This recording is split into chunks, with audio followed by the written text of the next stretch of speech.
Thank you very much. First of all, of course, I want to thank Professor Pezzini for inviting me. Thank you all for being here. And I want also to thank Professor Giovanni Maddalena, who's my supervisor back home, and he's been helping me with this work. So today, as Beppe said, I'm presenting my master's dissertation with the title Poetic Language and the Making of Myth, reading J.R.R. Tolkien's Lord of the Rings through Owen Barfield. So according to C.S. Lewis, Tolkien once remarked that after reading Barfield, there were all sorts of things that he could never say again. This paper explores what Tolkien does say, so how his language, especially in The Lord of the Rings, embodies Barfield's philosophy of participation, and especially his belief that language has a creative power over reality. In this analysis, I will take Owen Barfield's poetic diction and Saving the Appearances as a frame of reference for his theory of meaning, mainly. Barfield's concepts are employed here as a critical lens through which Tolkien's use of language may be read. My claim is not that Tolkien applies Barfield's philosophy, but that Tolkien's narrative practice in The Lord of the Rings often enacts at level of the language itself some forms of participation and meaning that appear to embody aspects of Barfield's philosophy. Most importantly, I will rely on the concept of participation and the belief that poetic language has the power to shape and subcreate, to use a Tolkienian word, reality. So Barfield's theory of participation argues that there is a continuity between the outside reality and the inner knowledge of the individual, and that language plays a fundamental role in expressing this participation in reality. Barfield describes this as an activity of our consciousness. And to explain this, he refers to the medieval tradition according to which a phenomenon came into being in the moment in which it was given a name by man. That is, and I quote, when that in nature which it represents is united with that in man which the name represents. Therefore, language is important because it brings into existence what it names, thus participating in the shaping of reality. Barfield's poetic diction clearly influenced Tolkien, at least on a theoretical level. In a letter to Barfield, C.S. Lewis, the one that I quoted before, C.S. Lewis explicitly noted that, and I quote again, Barfield's conception of the ancient semantic unity has modified Tolkien's whole outlook. Yes. Moreover, Tolkien himself gestured to this influence. In a letter, he wrote, and I quote, that the only philological remark, I think, in The Hobbit is an odd mythological way of referring to linguistic philosophy, and a point that will be happily missed by any who have not read Barfield, few have, and probably by those who have. It is worth focusing on the remark that Tolkien refers to, which is found in chapter 12 of The Hobbit. As Bilbo first sees Smaug and his treasure, Tolkien describes his reaction like this. To say that Bilbo's breath was taken away is no description at all. There are no words left to express his staggerment, since men changed the language that they learned of elves in the days when all the world was wonderful.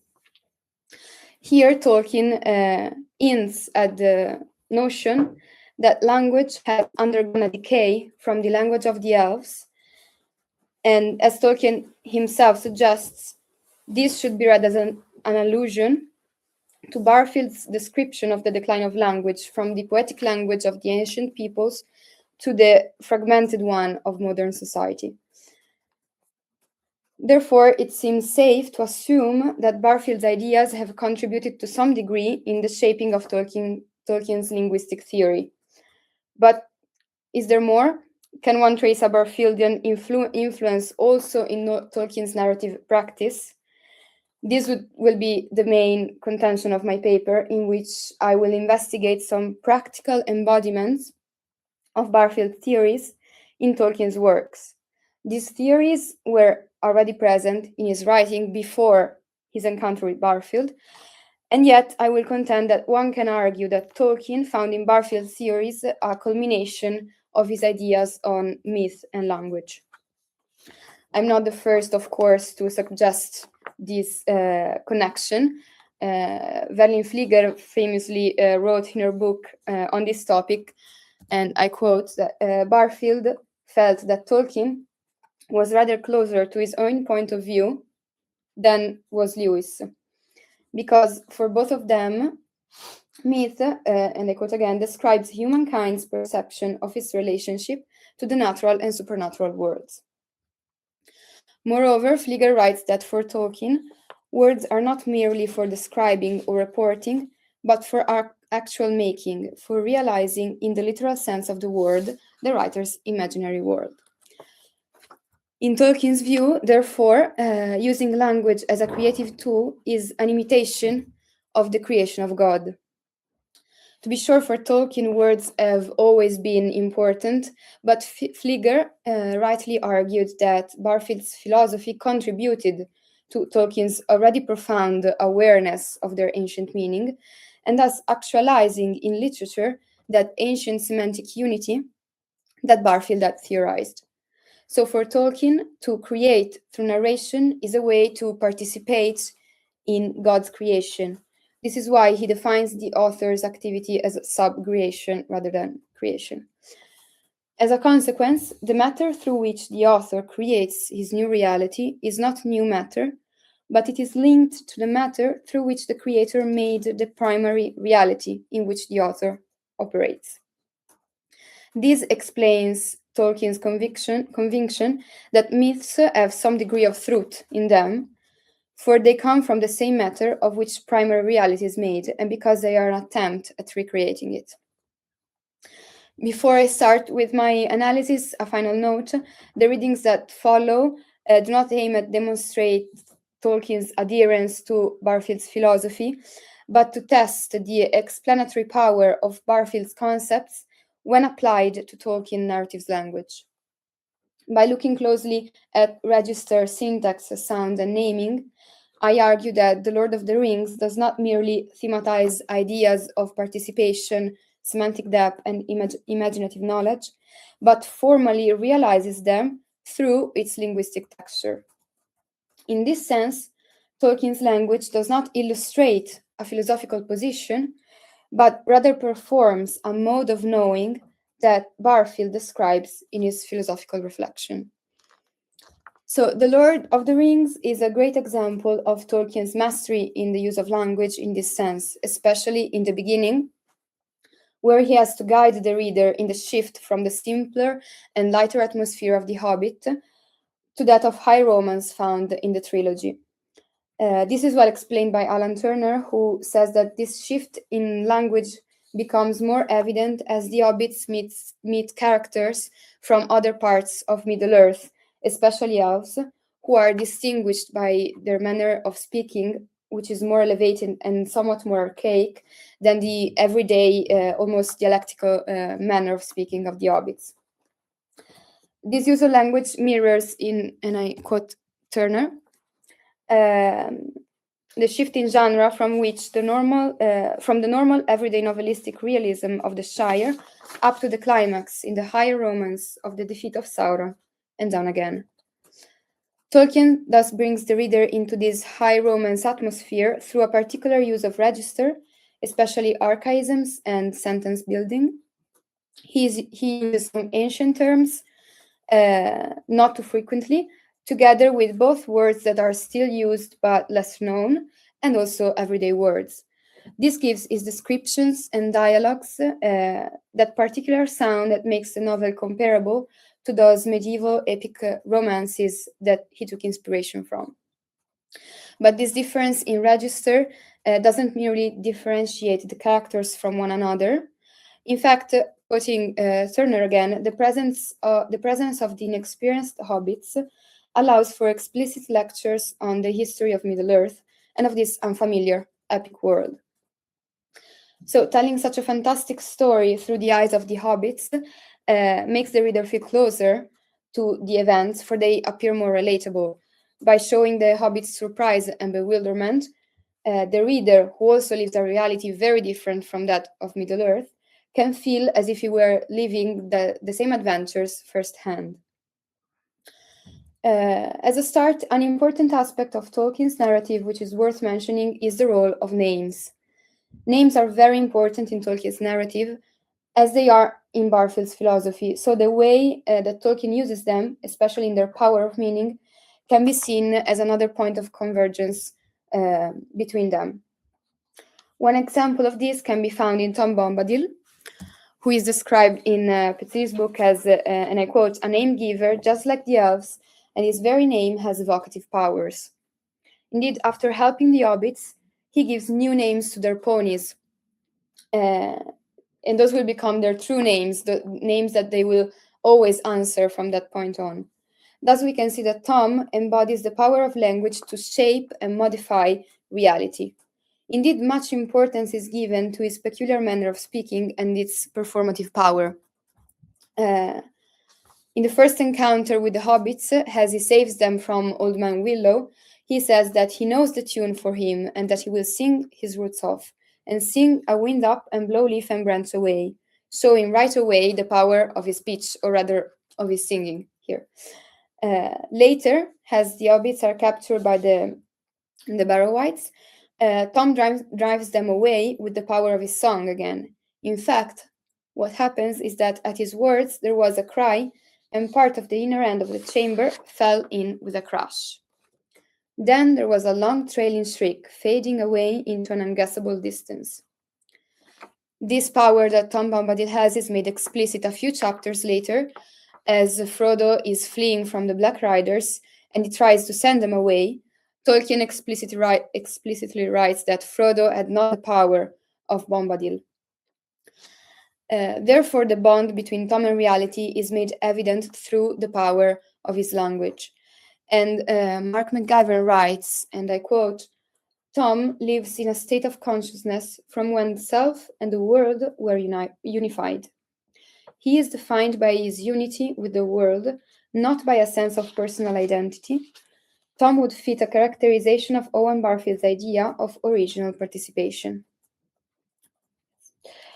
We can see here how Tom Bombadil embodies the participation in reality and the power of poetic language expressed by Barfield. This is also expressed by Jessica Fulton Lee, okay? As she says that, and I quote, Tolkien has set up an environment which has externalized for the hobbits the internal experience of original participation of an earlier conscious. A final important Barfieldian trace in Tom Bombadil can be found in the value given to names and the identity which they name. This concept is reinforced by this character, who is explicitly linked to Barfield, when, as Frodo asks him who he is, he replies by saying, "Don't you know my name yet? That's the only answer. Eldest, that's what I am." Here Tom is stressing that his name is so powerful and closely linked to reality that it encloses the whole meaning of who he is. The same concepts of original participation, the power of language, especially through names, and semantic identity, can also be found with the Ents and their language, Old Entish. When Merry and Pippin meet Treebird, he explains this concept of the power that language has on reality, first when referring to the name of the forest of Lothlorien. As we see here, he says, do not risk getting entangled in the woods of Laurelin Dorenon. This is what the elves used to call it, but now they make the name shorter. Lothlorien, they call it. Perhaps they are right. Maybe it is fading, not growing. Land of the Valley of Singing Gold, that was it, once upon a time. Now it is a dream flower. First, here we can trace the Barfieldian notion of the decline of language. Again, with the passing of time, the names become shorter. But secondly, and most importantly, Treebird's comment shows that the correlation between the name and something, the correlation between the name of something and its story are closely is direct. This correlation is direct. The name of the forest here is shorter because the forest itself is not growing but fading.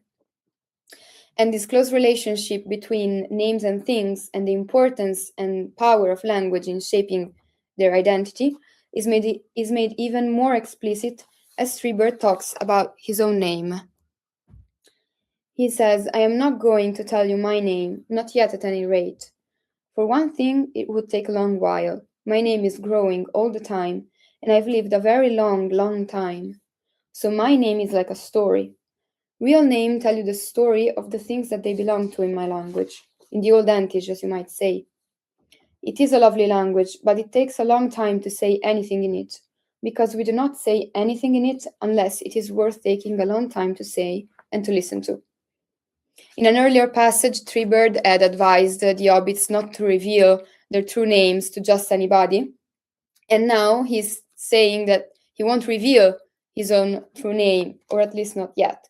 So names are very powerful, and that may be because they tell you the story of the things that they belong to. Many of the names of characters in The Lord of the Rings tell a lot about the person that they belong to. For example, Aragorn's name means Lord of the Trees, or Arwen's name means Royal Maiden and Daughter of Twilight. Christopher Robinson explains that the meaning of this name lies in their etymology, which, and I quote, "can reveal hidden layers of a character." Treebird's explanation of Ents names brings us one step further, because their name actually tells their story in a narrative sense, not just etymological.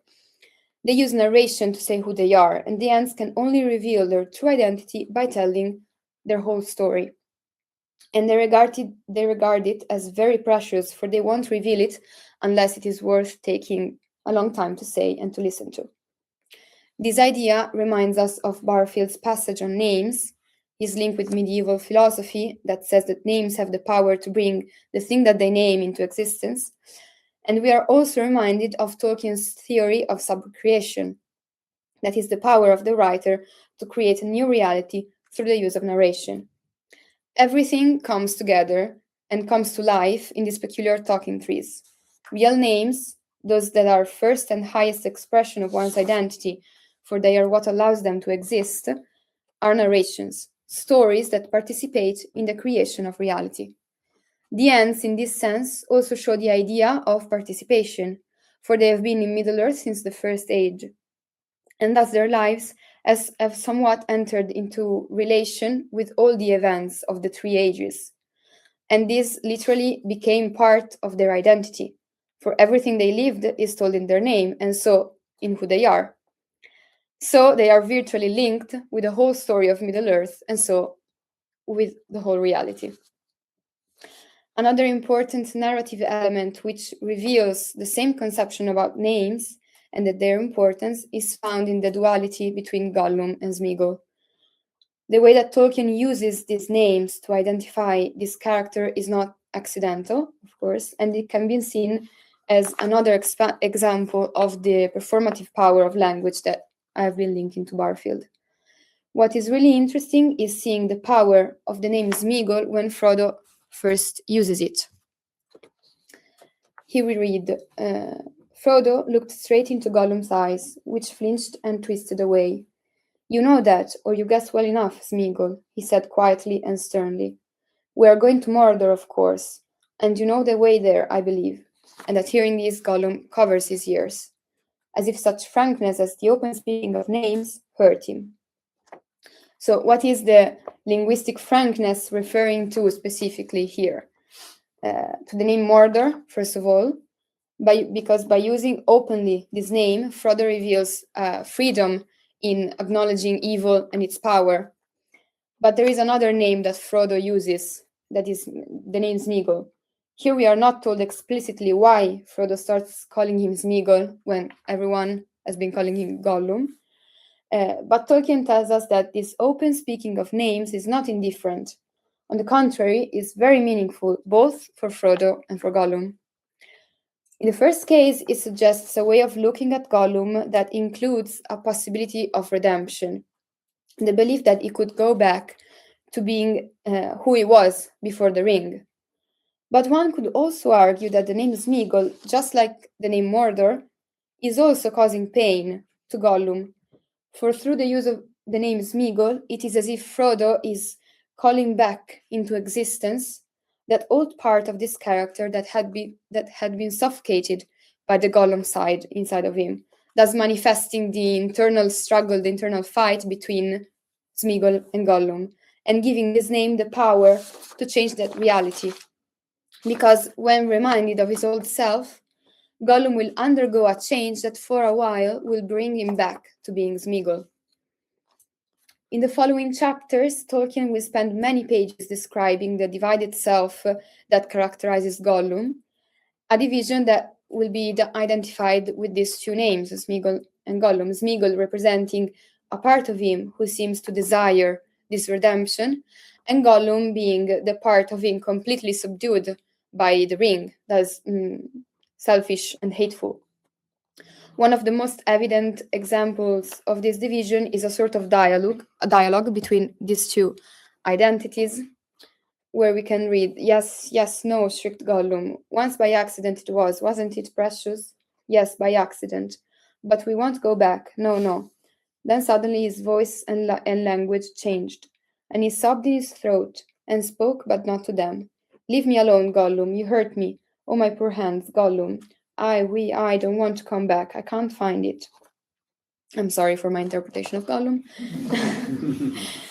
But this passage perfectly portrays the dynamic between these two personalities.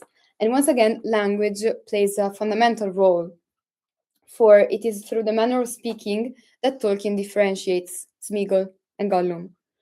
As he tells of having been imprisoned in Mordor, suddenly his voice and language changed, in a way that reminds us of both Bilbo and Frodo in those scenes where they are completely subdued by the desire of the ring. Then we see in action what had been told in the first book about how his new name came to be. That is, that he starts sobbing in his throat, and his speech is repeatedly interrupted by this Gollum sound. And finally, to underline even more the division of this identity, Tolkien gives us Gollum's speech a great confusion and ambiguity with the pronouns. He keeps correcting himself between I and we, and the result is that no one, not Frodo or Sam, not the reader, and probably not even Gollum, knows who is speaking and about whom. Later on, Tolkien will make this division even more explicit when he says, "Gollum was talking to himself. Smeagol was holding a debate with some other thought that used the same voice but made him squeak and hiss." So until the end of the book, it will be clear to the reader that if Gollum speaks clearly without interruptions and in the first person, then it's like it's Smeagol speaking, has control. While if he starts speaking in hisses in third person and sobbing in his throat, then is when Gollum is trying to take over. And so his evil side is trying to take over, underlying that the manner of speaking, together with the use of a certain name, is the manner in which he can express his identity. Another notable example is this. One night, while the hobbits were asleep, we read that Gollum looked at them. A strange expression passed over his lean, hungry face. The gleam faded from his eyes, and they went dim and grey, old and tired. A spasm of pain seemed to twist him, and he turned away, peering back up towards the pass, shaking his head, as if engaged in some interior debate. Then he came back, and slowly putting out a trembling hand, very cautiously, he touched Frodo's knee, but almost the touch was a caress. For a fleeting moment, could one of these sleepers have seen him, they would have thought that they beheld an old weary hobbit, shrunken by the years that had carried him from beyond his time, beyond his friends and kin, and the fields and stream of youth, an old starved, pitiable thing. The language used here is very peculiar, for it sets a tone which is very different from what the reader has encountered so far when reading about Gollum. The characteristic gleam in Gollum's eyes fades away, and they are described as dim and grey, old and tired. Tolkien is describing a different Gollum, one that is looking at the hobbits, and instead of feeling angry or vengeful, feels sad. The language that usually accompanies his descriptions is replaced by a more delicate one. His hand is trembling as he gets nearer to Frodo. He touches him cautiously with a sort of caress. And this gesture seems to suggest an attempt to get closer, to find hope maybe in the contact with someone who is not lost as he is. In this fleeting moment, Tolkien tells us that Gollum is so close to the hobbits, physically but also spiritually, that if someone had seen him, they would have thought he was also an old weary hobbit, but one who is carrying too many years on his back. The image that Tolkien draws here is one that helps us to share the pity, that Bilbo first and Frodo now feel for him, for he really appears as an old, starved, pitiable thing. What we can see in this passage is once again the power of language to shape reality. For as Tolkien writes about Gollum in this softer tone, full of pity, Gollum's appearance seems to change, as if adapting to this different language and thus appearing more similar to his old hobbit features rather than the creature that had been described up until now. Moving further into this analysis, I will look at a final episode in which we can trace a Barfieldian touch. This is the episode concerning Galadriel, and the language used both by her and to talk about her, and how this language also has a power over reality.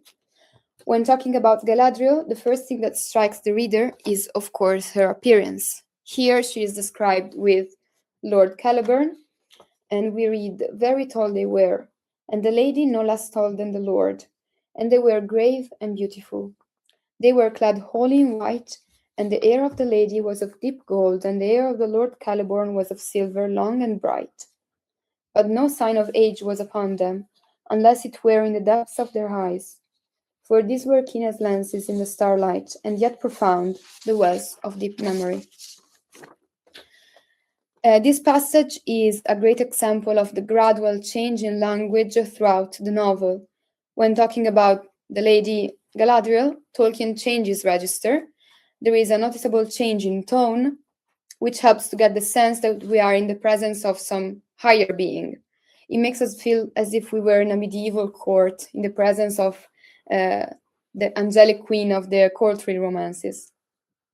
This sensation is brought about by through Tolkien's use of elements such as fronting, for example, which gives a more refined and sophisticated tone to the speech. The rhythm also changes. In the sentence where we read, "And the hair of the lady was of deep gold, and the hair of Lord Caraborn was of silver, long and bright." The use of "and" multiple times without any punctuation makes us read the sentence without pauses, almost in a hurry, giving us the sensation of being overwhelmed by the beauty of these two characters. And finally, the placement of the adjectives long and bright at the end is a construction typical of poetry rather than prose. So once again, we can see the power of poetic language into the shaping of reality. This description anticipates in feeling something that Sam will explicitly say halfway through the book. Here, he is talking with Faramir about Galadriel, and he says, "The Lady of Lorien, Galadriel, you should see her, indeed you should, sir. I am wholly a hobbit, and gardening's my job at home, sir, if you understand me. I am not much good at poetry, not in making it. A bit of comic rhyme, perhaps, now and again, you know, but not real poetry. So I can't tell you what I mean. It ought to be sung. You'd have to get Strider, Aragorn that is, or old Mr. Bilbo for that. But I wish I could make a song about her. Beautiful she is, sir, lovely, sometimes like a great tree in flower, sometimes like a white daffodil, small and slender-like, hard as diamonds, soft as moonlight, warm as sunlight, cold as frost in the stars, proud and far off as a snow mountain, and as merry as any lass I ever saw, with daisies in her hair in springtime. but that's a lot of nonsense and all wide of my mark. Here Sam expresses his need of a higher language than his everyday one, such as poetry, in order to describe adequately Galadriel's beauty. In Sam's mind, an object and the language used to speak of it are closely connected, and thus he feels inadequate with his simple hobbit language to talk about the lady. Through Sam, it is evident that it is necessary to give new names to things through the use of metaphors, for example, to give an adequate account of such a deep beauty. This is also expressed by Odriozola, who writes that, and I quote, only by answering in a new way to so much wealth of being and beauty, creating a new language to match the circumstances, can reality be recognized as a gift, and the expression of delight may be manifested in the joy of its contemplation and the call to participate in it. Here we are reminded of the quote from The Hobbit, when Tolkien says there are no words left to describe Bilbo's staggerment. Here something very similar happens, for Sam expresses the need of a higher poetic language in order to be able to speak about Galadriel, subtly hinting at the insufficiency of his language. This can make us think that his language, which represents modern daily language, does not have that power to shape or even describe at this point reality, an ability or power that we have seen as present in the previous examples. Another aspect of this character is her relationship with the ring. Here this is the scene, it's a bit small, I hope you can read it. Is the scene where Frodo offers her the ring. And she says, I do not deny that my heart has greatly desired to ask what you offer. For many long years I had pondered what I might do should the great ring come into my hands. And behold, it was brought within my grasp. And now at last it comes. You will give me the ring freely. In place of the Dark Lord, you will set up a queen. And I shall not be dark, but beautiful and terrible as the morning and the night, fair as the sea and the sun and the snow upon the mountain, dreadful as the storm and the lightning, stronger than the foundations of the earth. All shall love me and despair. She stood before Frodo, seeming now tall beyond measurement and beautiful beyond enduring, terrible and worshipful. Then she let her hand fall, and the light faded, and suddenly she laughed again, and lo, she was shrunken. A slender elf woman, clad in simple white, whose gentle voice was soft and sad. I passed the test, she said. I will diminish and go into the west, and remain Galadriel. Here, Galadriel shows herself tempted by the power of the ring. She admits that her heart had greatly desired to ask for it. She says that she would use it to do good, but then we are shown that even in the case, the ring would have eventually corrupted her, making her into a tyrant who people would have loved but also fear. She is aware of the effects that this power would have on her. She starts comparing herself, as Sam did, to elements of nature, which here are interestingly capitalized because they represent the temptation of grandiosity. She's not listing elements that are evil in themselves, but they have the might and power which have the potential to be tempting. And also, as she's speaking, her appearance seems to change, as if upon describing what that power would transform her into, she was already undergoing that very transformation. This shows that bond between words and reality that we have been talking about so far, which is what Tolkien wrote in his essay on fairy stories about language creating new reality. For it seems that her closeness to the power of the ring and her consciousness of what its effects would be are not only described but also shown in her apparent change before Frodo's eyes. Here, Galadriel's power, expressed through her language, can be compared to Tom Bombadil's power that we've seen at the beginning. For she, like him, appears able to shape and modify reality through the power of her words. And this happens until the end, for the last thing that she says in this scene is that she will diminish and remain Galadriel.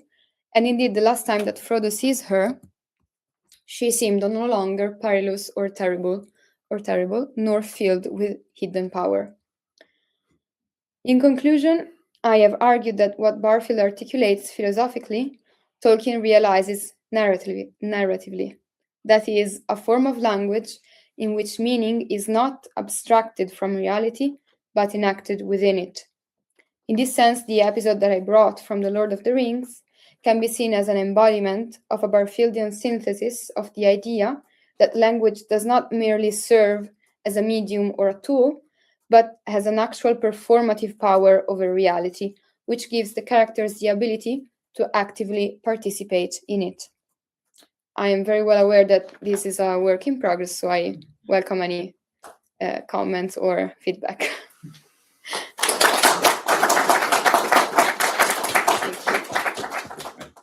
Anyway, I'm here because I want to really thank Cecilia, because she's given us a historic moment. You know, we're talking about Barfield in this context, in this place. This is making history. About 5 months ago, I sort of asked the question, you know, are there any books which describe how grandfather influenced C.S. Lewis? Because that was a great friendship. You know, they were always together, and grandfather was Lewis's literary estate executor. And the answer was no, there are no books to describe that. And so then I wrote to Pepe and I said, are there any books that describe, you know, how grandfather influenced Tolkien? And everybody said, no. You know, I thought this is extraordinary. About the Lewis situation, grandfather himself wrote a number of essays, and those were collected into a collection of books called Owen Barfield on C.S. Lewis. And so that was my way into grandfather's philosophy. And I got some leaflets here. So if anybody wants a leaflet on that particular book, just come and ask me. But also I did come across a book, but it's not an academic book. It's written by an anthroposophist, and the title is Tolkien, Barfield, and the Cosmic Christ. That's the sort of title of a book that I kind of like. But it really reflects that anthroposophists for decades have been saying, well, you know, there's so much anthroposophy, there's so much of grandfather in all of Tolkien that they can't understand why, you know, the world outside there hasn't picked up on it sooner. But, you know, things take time and people are moving towards that. And Lewis was always saying, oh, you know, Lewis was sort of grateful to what grandfather taught him. But grandfather would say things like, well, I'm not quite sure what I taught Lewis, because it doesn't seem that he's really picking it up. And I think he might say that about Tolkien as well, you know. And so there is a recent book written by somebody else in America who's going to come in this summer to do some studies, and maybe you want to invite him to talk here about his book. Is called What Barfield Thought, and it's a riff off a title of a book that grandfather wrote, which was What Coleridge Thought, but I've got this here if you just want to flick through that. So those are the short little things I wanted to say, and if there's any questions, I'm happy to take them as well. But really to congratulate Cecilia for a really good start and carry on. Thank you.